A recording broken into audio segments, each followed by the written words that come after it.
दूसरा जो विद्रोह हुआ उसमें हम लोग रखेंगे फार्मर यानी पीजेंट ग्रुप कि इनका विद्रोह कैसे हुआ।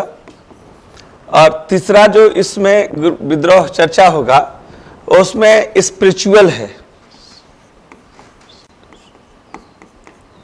ठीक है। स्पिरिचुअल मतलब धर्म और अध्यात्म से जुड़े हुए जो लोग थे वो लोग भी टाइम टू टाइम गवर्नमेंट के खिलाफ रिवोल्ट किए।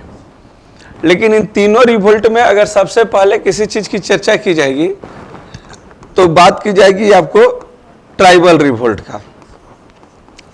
हिंदुस्तान में जाओगे ना तो अगर एक मैप पॉइंट ऑफ व्यू से देखोगे तो ट्राइबल एक ऐसा कम्युनिटी है जो भारत के हर एक कोना में विद्यमान है। मतलब यहां पर अगर पूर्वी घाट पर्वतमाला है तो यहां भी एक ट्राइबल कम्युनिटी रहती है।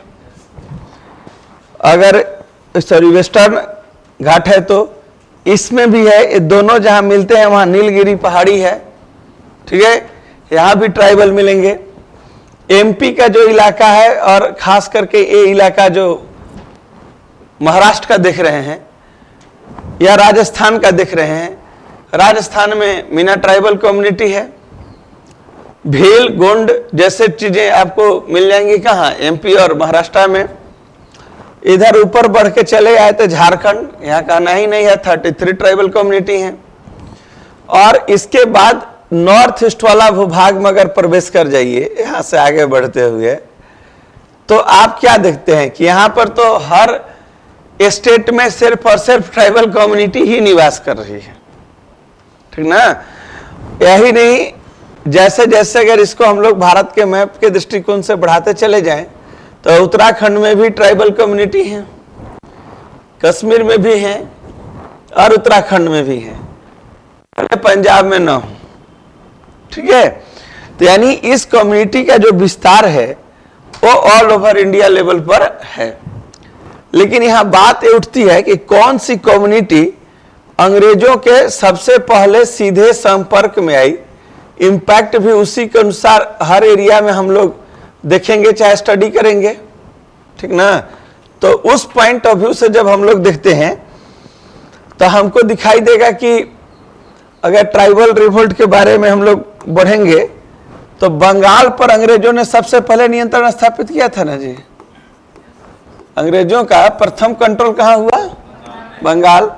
और जब हम बंगाल शब्द का यूज कर रहे हैं तो बंगाल का मतलब कि उस समय का बिहार, आज के हिसाब से झारखंड, आज के हिसाब से ओडिशा और आज के हिसाब से वेस्ट बंगाल, ठीक है, और आज के हिसाब से बांग्लादेश, ठीक। तो इधर में सबसे ज्यादा जो जमावड़ा था ट्राइबल का वो कहां था, झारखंड में। तो सबसे पहले ट्राइबल रिवोल्ट झारखंड में शुरू होगा, ठीक ना। सबसे पहले जो ट्राइबल रिवोल्ट होगा वो कहां शुरू होगा, झारखंड में, बंगाल के जोन में ही शुरू होगा।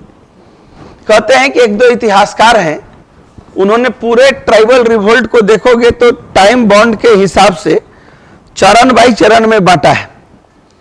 उनका क्या नाम था कि 1795 के बाद जो ट्राइबल रिवोल्ट शुरू हुआ वो एक टाइप का था, उसकी नेचर जो थी वो एक जैसी थी।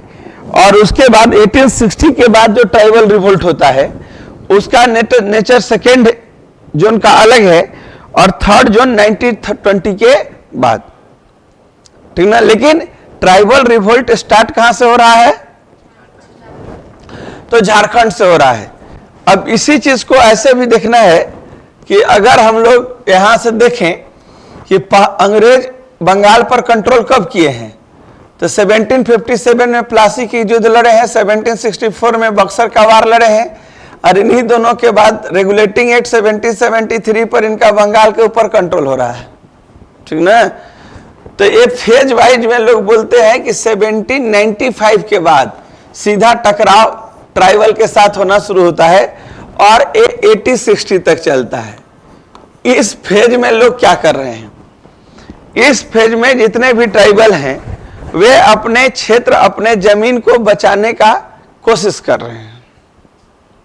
ठीक है, यानी एक प्रकार से अंग्रेजों को अगर होश से आए तो अंग्रेजों को अब मेरे जमीन पर कब्जा नहीं करने दिया जाएगा, लोग इसके लिए लड़ाई लड़ रहे हैं। ठीक ना, वे अपना जमीन बचाने और जंगल बचाने के लिए जो संघर्ष किए, तो उसको हम लोग इसी फेज में जोड़ करके देखते हैं कि यहां लोगों के पास दो ही चीजें हैं, एक जमीन और दूसरा जंगल।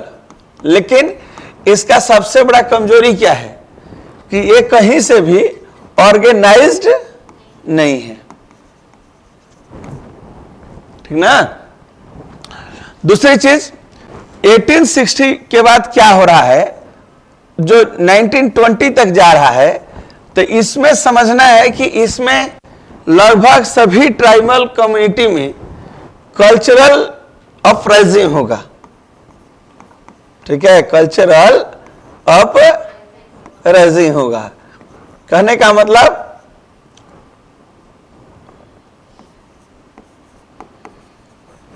कल्चरल अपराइजिंग का मतलब यहां लोग इस पॉइंट से देखते हैं कि इस दौर में जो नेता पैदा होगा, सब नेता एक ही बात बोलेंगे, हम रात को सोए थे, सपना में ठाकुर बाबा आए थे, हमको बोल के गए हैं कि हमारा जाति संकट में है और तुम इसको ऐसे ऐसे सिंह बोंगा का पाठ पढ़ाओ, ऑर्गेनाइज करो और अबुआ राज स्थापित करो। ठीक है, तो इसमें होगा कि तो जो व्यक्ति जाएगा सबको भगवान दर्शन देंगे, और जो व्यक्ति को भगवान दर्शन देंगे वो सब क्या करेंगे, ठीक है, लोगों में धर्म प्रचार करेंगे। जब धर्म प्रचार का काम पूरा हो जाएगा तब क्या करेंगे, तब उनके उसी पावर के दम पर वे अपना पॉलिटिकल एजेंडा लाएंगे। और इसको हम लोग बोलते हैं कि ये ट्राइबलों का सांस्कृतिक पुनर्जागरण भी है। ठीक है, और साथ में विद्रोह की गतिविधि में शामिल होना भी है। अब क्या है इसके आगे, 1860 1920 के बाद कि 1920 के बाद जो हुआ वो क्या है, तो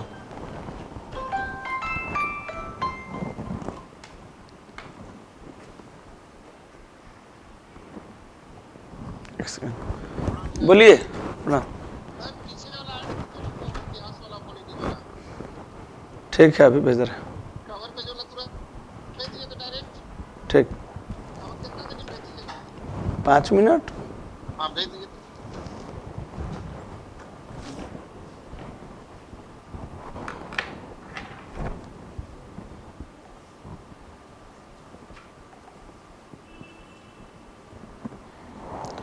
ठीक है, तो ये एक मान लो चला 1920 के बाद क्या हो रहा है कि जो भी ट्राइबल रिवोल्ट होगा वो नेशनल मूवमेंट में मर्ज कर जाएगा। ठीक है, वो अलग है नहीं। अब झारखंड में एग्जांपल ले लिए टाना भगत आंदोलन। ठीक है, टाना भगत आंदोलन अपने कल्चरल रेवोल्यूशन से शुरू हुआ, लेकिन बाद में लोग गांधी जी के भक्त बन गए। गया में अधिवेशन हो रहा है, गांधी जी गए हुए हैं, टाना भगत बड़े पैमाने पर जाके भाग ले रहे हैं। ठीक है, इसी प्रकार अल्लूरी श्री राम राजू वगैरह जो रंपा विद्रोह वगैरह करेंगे, वे सब क्या करेंगे, नेशनल मूवमेंट में मर्ज हो जाएंगे। ठीक है, तो बेसिक तौर पर आपको जानना है कि भारत में जो ट्राइबल रिवोल्ट हुआ है, उस रिवोल्ट में 3 फेज हैं। पहले फेज में आदिवासी जंगल नहीं देवो, जमीन नहीं देवो। ठीक है, जल, जंगल, जमीन की रक्षा की लड़ाई लड़ रहे हैं। ठीक है, लेकिन उनके तमाम प्रयासों के बावजूद भी उनका जंगल, उनका जमीन छीना जाता है। सेकेंड फेज में ट्राइबल चाहते हैं कि अंग्रेजों से लड़ाई हो, अबुआ राज आए, लेकिन इसको थोड़ा ऑर्गेनाइज्ड करके चला जाए। और लोगों को ऑर्गेनाइज और एकजुट करने के पास उनके पास एक ही रास्ता है, और वह रास्ता है क्या,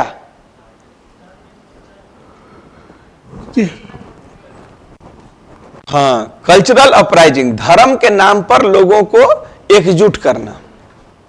ठीक है, सामूहिक आधार पर लोगों को संगठित करना, ऑर्गेनाइज करना, तब आक्रमण करना, इसी गतिविधि को आगे बढ़ाएंगे। और 1920 के बाद नेशनल मूवमेंट और ट्राइबल रिवोल्ट में ज्यादा अंतर नहीं रह जाएगा, लगभग दोनों एक साथ मर्ज हो जाएंगे। क्लियर? अब यहां से थोड़ा सा हम आगे बढ़ते हैं।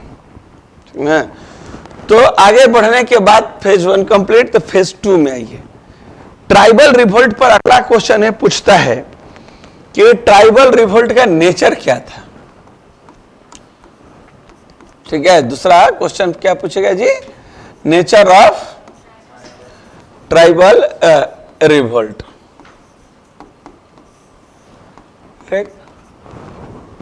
3 पॉइंट कोई भी व्यक्ति बताएगा जी ट्राइबल रिवोल्ट का नेचर कैसा था?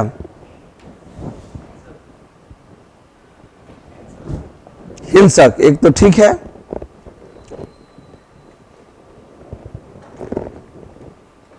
और कुछ? जनजातियों द्वारा सामाजिक कुप्रथाओं को हटाने के लिए। देखो, नेचर वाइज जाओगे तो 4-5 पॉइंट तुम लोग को उल्लेख करना है। इसमें पहला था जातीय आधार पर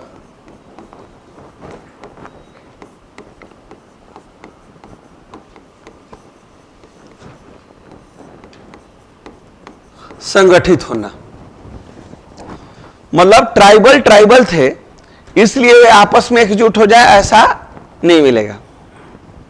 ठीक है, कैसे होंगे इन लोग? जैसे अगर कोई संथाल बिरादरी का लोग है तो सब संथाल एकजुट हुआ। अगर मुंडा विद्रोह हो रहा था तो मुंडा लोग एकजुट हुए। खरवार विद्रोह हुआ तो खरवार लोग एकजुट हुए। लेकिन हम लोग सब ट्राइबल हैं और इसलिए ट्राइबल सब मिलकर के एकजुट हो जाएं, ऐसा एग्जाम्पल हम लोग को देखने के लिए नहीं मिलता है। ठीक ना?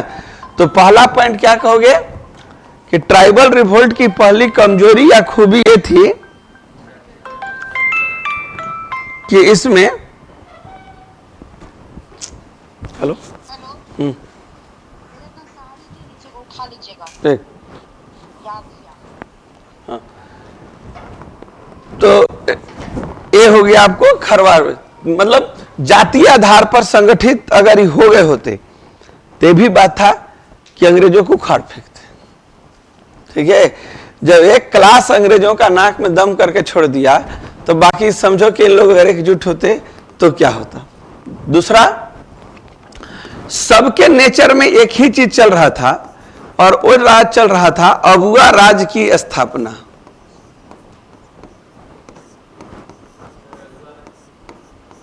रघुआ राज ने अबुआ, ठीक है, अपना राज। नहीं तो यहाँ जितना कैटलॉग लगा हुआ रहता है, कभी भी कोई ट्राइबल रैली होता है तो बोलते हैं ना कि अबुआ राज आ गया है, मतलब अपना राज आ गया है। ठीक है, मतलब इनके सबके दिमाग में था कि आदिवासी जो हाँ हैं वे अपने राज्य के स्वामी हैं और इनका कोई दूसरा स्वामी नहीं, इनका कोई सरकार नहीं है, न भारत सरकार है न कोई राज्य सरकार है। ये जंगल के आदमी, जंगल के राजा और जंगल में अपनी सरकार चलाते हैं। ठीक है, कॉन्सेप्ट क्लियर है। इसीलिए न भारत सरकार से धोती गमछी गमछा मांगेंगे, न भारत सरकार भी उनको ज्यादा कुछ हिंदी अंग्रेजी सिखाएगी। ठीक है, तो इन लोगों का कहना है कि हमारा पास क्या है, अबुआ राज्य है। ठीक है, और इसी अबुआ राज्य को लेकर के इन लोग संगठित होते थे। सब नारा क्या देंगे, जैसे तुम लोग नाम सुना होगा सिंधु कान्हो चांद भैरव, तो लोग यही ना देखेंगे कि ठाकुर बा सपने में आए थे और बोल के गए हैं कि जाओ अबुआ राज स्थापित करो और दीकू राज मार भगाओ। ठीक है, तो इनके नारे का पहला अगर बात यह है अबुआ राज का स्थापना, तो दूसरा शब्द है दीकू राज्य की द्विकी राज्य को समाप्त करना। ये दोनों वर्ड एक दूसरे का क्या है? सप्लीमेंट्री है। ठीक है। दिकु बाहरी लोग, दिकु जो दिक्कत पैदा करे। ठीक है। मतलब बाहर के जो लोग आते हैं वे झारखंड के लोग को, झारखंड के कल्चर को, ठीक है, नहीं मानते हैं। कहना नहीं चाहिए, लेकिन जैसे आप ऐसे समझिए ना कि आदमी अगर घर में लड़ता है बिहार उहार में, तो लोग बोलता था बिहारी लोग, ठीक है, कोल है एकदम। ठीक है। तो लोग कोल चुहाड़ है। ठीक है। तो चुहाड़ भी क्या है?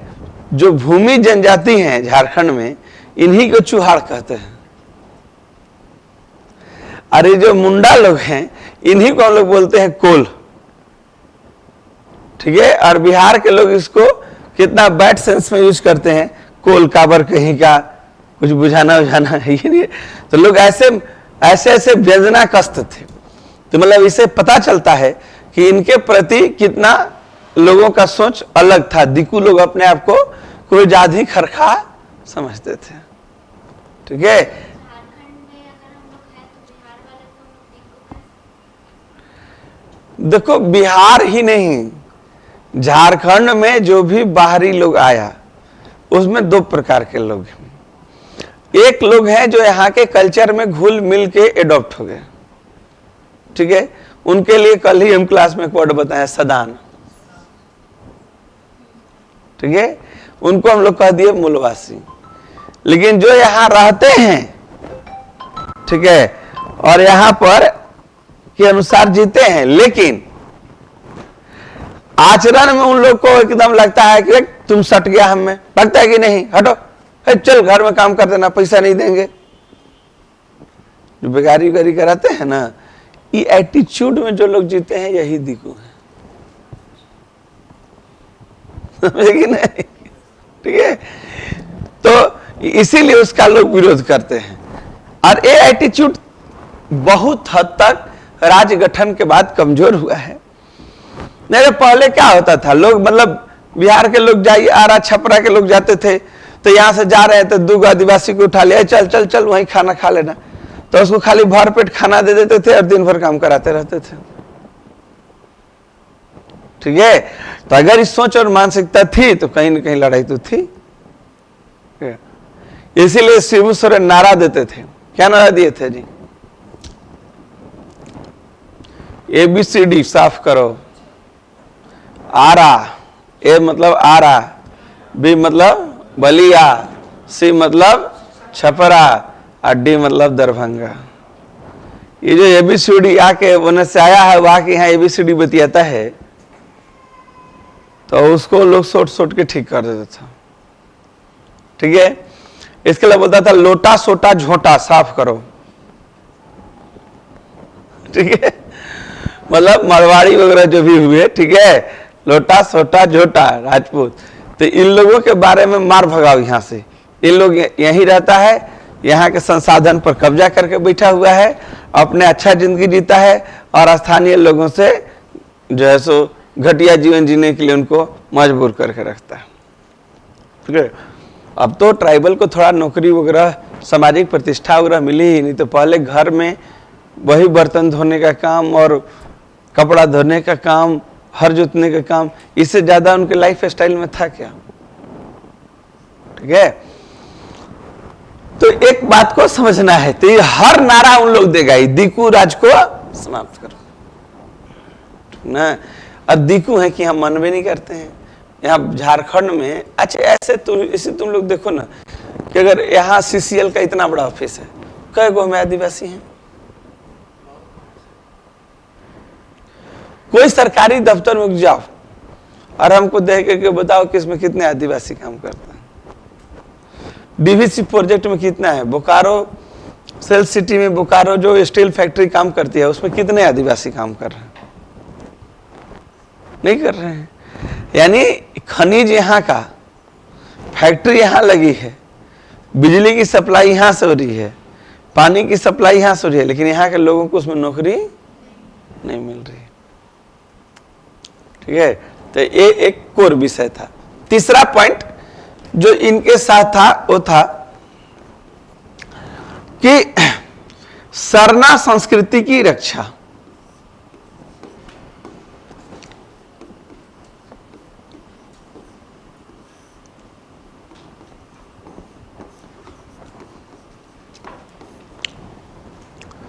देखो, आदिवासियों में उनका जो अपना धर्म है, उस धर्म को उन लोग क्या बोलते हैं? सरना धर्म। ठीक ना? ट्राइबल रिलीजन किस नाम से जाना जाता है? सरना धर्म के नाम से जाना जाता है। अब जो सरना धर्म है, तो इन लोग अंग्रेज आए, सब आदिवासी को लगे ईसाई बनाने के लिए। तो जो लोग ईसाई बन गए, मतलब समझो बिरसा मुंडा भी बचपन में ईसाई बन गए थे, उनके माता पिता भी बन गए थे। जयपाल सिंह मुंडा भी ईसाई बन गए थे। ठीक है, जो बड़े नाम आप जानते हैं भारत झारखंड में। लेकिन ये सब लोग को बाद में लगा कि अंग्रेजी व्यवस्था में हमको बहुत दिक्कत है, और हम लोग इसको देख रहे हैं कि हम लोग को एक साजिश के तहत क्रिश्चियन बनाया जा रहा है। तो जितना भी ट्राइबल रिवोल्ट होगा, सब रिवोल्ट में एक पक्ष जरूर रहेगा कि हम क्रिश्चियन धर्म को छोड़ करके फिर से सरना धर्म में लौटना चाहते हैं। ठीक है, तो एक तत्व ये भी इनके राज्य में चलेगा। चौथा जो चीजें इनके साथ चलती हैं, उसमें एक है कि जहां जहां भी आदिवासी विद्रोह हुआ है, इन नेचर से हिंसक है। मतलब इन लोग का नारा बहुत हद तक क्लियर एवं साफ था, कटोंग बाबा काटो।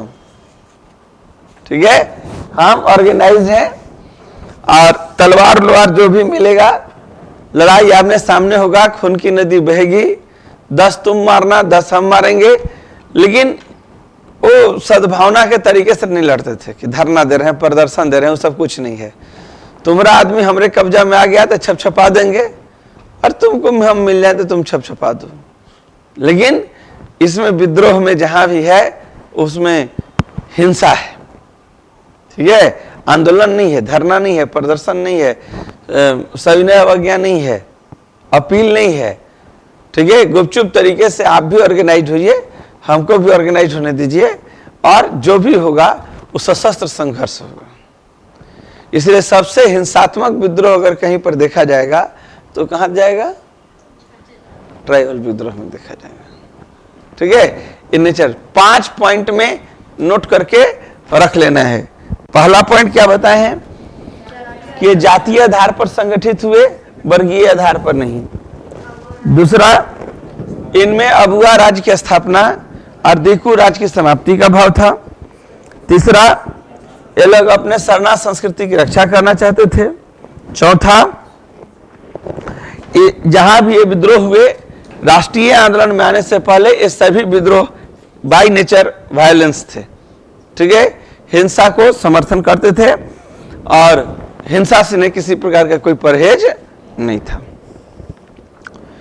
अब देखो, आता है कि ट्राइबल रिवोल्ट के कारण क्या थे।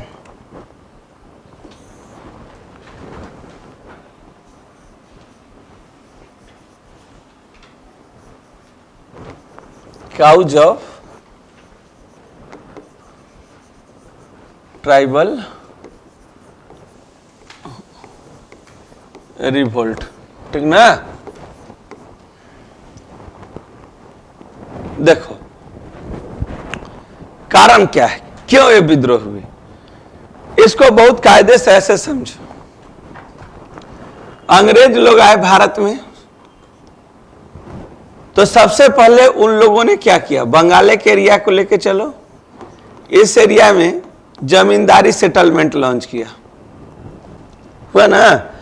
जमींदारी सेटलमेंट में अगर मान लो ये डिस्ट्रिक्ट है रांची, तो ये रांची की जमींदारी किसी ए बी भट्टाचार्य को मिल गया। ठीक, और उनको कहा गया कि इस एरिया से लगान वसूल के हमको एक दिन सूरज डूबने से पहले दे दीजिए, बाकी हमको कोई मतलब नहीं है। तो रांची में जो ट्राइबल थे, इनका जमीन का एक अलग तरीका था। जमीन का तरीका ये था कि देखो जैसे 10 ठो मुंडा लोग हैं, ठीक दिख रहा है ना, मुंडा टाइप से, और इन लोग चल करके मुंडा लोग आ गया है किसी गांव में, ठीक। तो यहां आकर के इन लोग 10 क्या किया है, पूरा जंगल को काटा, सुखाया, जलाया और इस जमीन को खेती के लायक बनाया।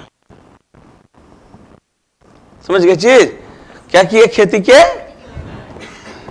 अब इन लोग इस जमीन के स्ट्रक्चर को ऐसा रखते थे कि इस जमीन में एक तरफ इधर घर है और एक तरफ इधर घर है, चाहे खेती होता था दोनों तरफ। और ये बीच का जमीन हो गया, इसमें 3 पॉइंट का बड़ा महत्व है। एक शासन, दूसरा अखड़ा,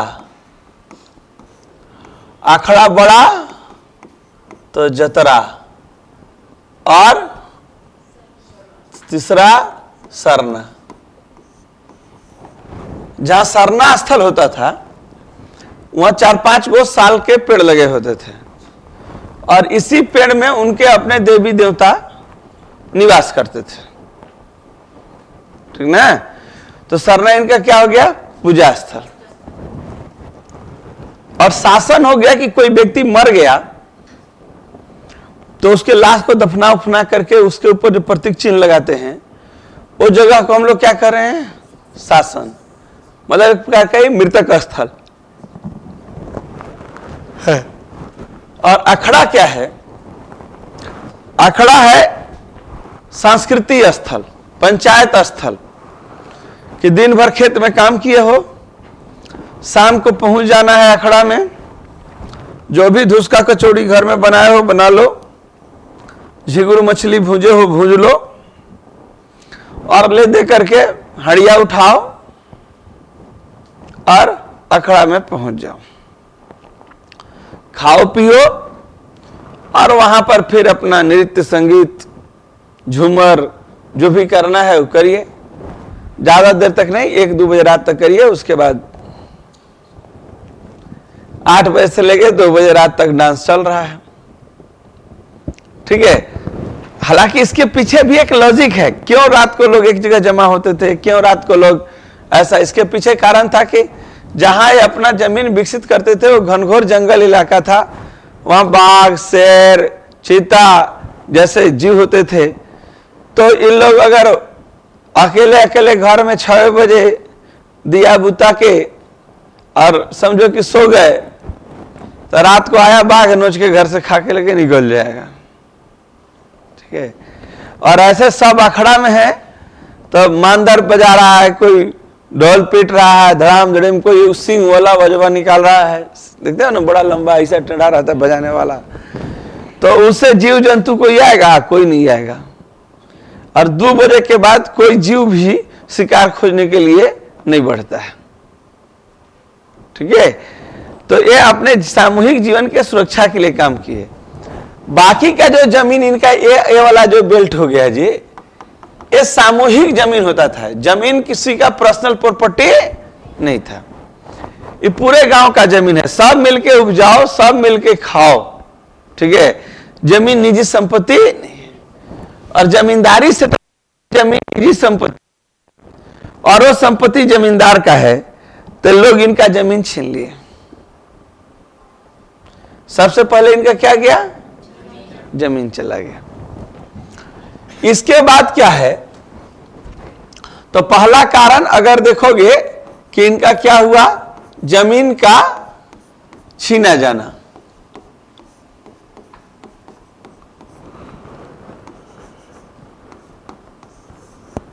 दूसरा पॉइंट, जमीन के जाने के बाद इन लोग सोचे कि कोई बात नहीं, चलो जंगल तो अपना है, ठीक है, कंद मूल खाएंगे, महुआ घर लेकर आएंगे, जामुन से घर महकाएंगे, कुसुम का फूल बाल में लगाएंगे, खुश रहेंगे। ठीक है, अंग्रेजों ने घोषणा की कि एक जंगल कानून लाया और जंगल पर रोक लगा दी। क्या कर दिया? जंगल पर रोक या प्रतिबंध लगा दिया। मतलब अब यहां तक कि लोग लकड़ी काट के भी अगर जमीन का नीचे आ रहा है तो इन लोग को टैक्स देना है। ठीक ना? अब बात थर्ड की करेंगे। जमीन गया, जंगल गया। इसके बाद इनका अपना परंपरागत शासन व्यवस्था था। इस सब में अलग अलग नाम से जाना जाता था। जैसे मुंडा में जो होता था उसको हम लोग कहते थे मुंडा मानकी सिस्टम। हो में भी इसे बोलते हैं मुंडा मानकी सिस्टम। ठीक है। ढोकलो सोहर बोलते हैं खड़िया में। माझी परगनैत व्यवस्था बोलते हैं संथाल में। ठीक है। और उराव लोग में इसे क्या कहते हैं जी? पढ़ा शासन व्यवस्था। ठीक है, शासन व्यवस्था के नाम से बुलाते हैं। तो होता क्या था कि ये क्या था? ये हुआ कि पूरा गांव में, जैसे ये एक सरना गांव है, तो इस गांव में एक होता था मुंडा। ठीक ना? हाथू मुंडा। इसका काम था कि कोई इस चिन्हित जमीन को ना इंक्रोचमेंट करे, लोग मिलजुल के रहें। अगर एक गांव ये है जी और एक और गांव यहां बस गया है, तो ये गांव और ये गांव के बीच में झगड़ा होगा तो ये हाथों मुंडा तो निपटा पाएगा। तो इसके लिए दोनों गांव के झगड़े को मिटाने के लिए एक अलग ऑफिसर था जिसको बोलते थे मुंडा मानकी। ठीक है। अंग्रेज आए और बोले कि नहीं, हम कोर्ट खोल रहे हैं, आज से जमीन का जो भी झगड़ा होगा वो कोर्ट में आएगा, कोर्ट फैसला करेगा, वकील लोग बहस करेगा, पुलिस लोग व्यक्ति को अरेस्ट करेगा। तो जब लगान लेने के लिए, लगान वसूलने के लिए, जमीन की रक्षा के लिए, सब के लिए जब अंग्रेजी कानून देश में लागू हुए गया तो इनका कानून कौन मानता? ठीक है। तो इनका अपना परंपरागत शासन व्यवस्था भी समाप्त हो गया। ठीक है। अब इनको लगता था कि अंग्रेज हमें तो किसी प्रकार का न्याय देंगे नहीं, हमको अपना न्याय देने वाला जो पॉलिटिकल सिस्टम था वो क्या हो गया? खत्म हो गया। तो असंतुष्ट थे। अब इसके बाद आ जाइए 4 नंबर, हड़िया पर रोक।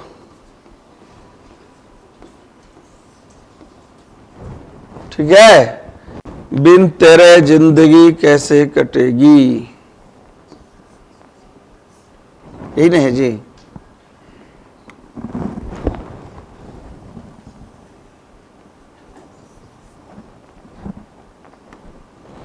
हड़िया पर रोक।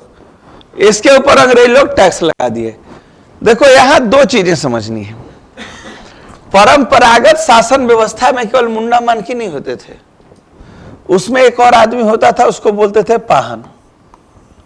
ये पुजारी था, पूजा पाठ वगैरह कराता था। हड़िया भी जैसे है तो ऐसे नहीं है कि शराब है और इसको खाली आदमी ढक होने के लिए पी रहा है। ठीक है। हड़िया से उन लोग तपान चढ़ाते थे। मतलब कोई भी देवी देवता भी है अगर ट्राइबल के, तो सबसे पहले अगर हड़िया बना तो हड़िया का तपान अर्पण करेंगे, भगवान भगवती पर चढ़ाते थे, अपने कुल देवता पर चढ़ाते थे। तो ट्राइबल को लगा कि अंग्रेज लोग मेरा धर्म नष्ट कर रहा है ना, अलग अलग तरीके से, तो इसलिए भी थोड़ा वहां अलग व्यवहार कर रहा है। अब इसके बाद क्या होगा कि हड़िया पर रोक तो लग ही गया, तो इनके धर्म संस्कृति पर संकट आ गया। 5 नंबर आइए। ठीक है। तो एक काम अगला ही होगा अर्थव्यवस्था में कि इन लोग के साथ आर्थिक रूप से चल रहे, तो आर्थिक का बात कर ले। अंग्रेजों ने इन लोगों से बेगारी कराना आरंभ किया। बेगारी का मतलब क्या होता है जी? काम करा के पैसा नहीं देना, चाहे आज तुम्हारे खाने भर देंगे, बाकी के पैसा नहीं देंगे, ठीक ना। तो इससे क्या हो गया कि अंग्रेज लोग, जैसे इसका सबसे बेहतरीन एग्जाम्पल है, सिद्धू कान्हू क्यों विद्रोह किए? संथाल लोग को वर्धमान से भागलपुर के बीच में रेलवे ट्रैक बिछ रहा था। संथालों को आ गया मिट्टी काट के डालो रेलवे ट्रैक बनाने के लिए। ये रेलवे के लिए मिट्टी के ट्रैक लाए और डाले भी, लेकिन इस डालने का इंपैक्ट क्या निकल करके सामने आया? ठीक है, कि उनको काम करा के पैसा नहीं दिया गया। तो अब इन लोग कैसे जिएगा? जमीन छीन लिए तो सोचा कि जंगल से गुजर करें, जंगल छीन लिए तो भाई मजदूरी करें। अब मजदूरी करा रहे हैं तो सैलरी, तो आर्थिक दृष्टि से आदिवासी कंप्लीटली बर्बाद हो चुके हैं। अब इस 5 के बाद छठा कारण, धीरे धीरे इसी गरीबी का फायदा उठा करके आदिवासियों को धर्म परिवर्तन कराया जाने लगा। 2 मिनट बोलिए ना, क्लास छोड़ ही नहीं, मेरा टाइम उठा।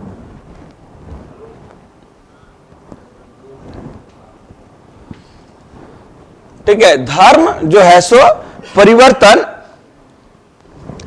कराना इन लोग चालू किए। सभी क्रिश्चियन को ईसाई बनाना, हाँ ईसाई बनाना चालू किए। तो अब इनका धर्म भी संकट। अंत में क्या हुआ कि बड़े पैमाने पर ट्राइबल जो लोग थे उनकी पत्नी का बलात्कार, ठीक है, और यौन शोषण की खबरें आने लगी। ठीक है, तो अब इन लोग हथियार नहीं उठाएगा तो क्या करेगा जी? धन गया, धर्म गया, इज्जत गई और पेट गया। तो इन लोग एक लाइन में कहा, उठेंगे कटोंग बाबा काटोंग करेंगे। यही है ट्राइबल रिवोल्ट का इनिशियल पैरामीटर। ठीक है, ट्राइबल रिवोल्ट क्यों हुए, ट्राइबल रिवोल्ट का नेचर क्या था, और ट्राइबल रिवोल्ट अगले दिन आएंगे तो एक एक करके 1 to 1 सभी ट्राइबल रिवोल्ट में। आगे वाला में जान नहीं है, वहां से स्टूडेंट कॉर्नर शुरू होता है। कॉन्सेप्ट से निकलने के बाद ये विद्रोह हुआ, ये विद्रोह कब हुआ, इस विद्रोह का नेता कौन था। अगर विद्रोह में कोई बड़ी घटना घटी है तो पढ़िए, और नहीं तो जनरली विद्रोह का स्थान, विद्रोह का समय और विद्रोह का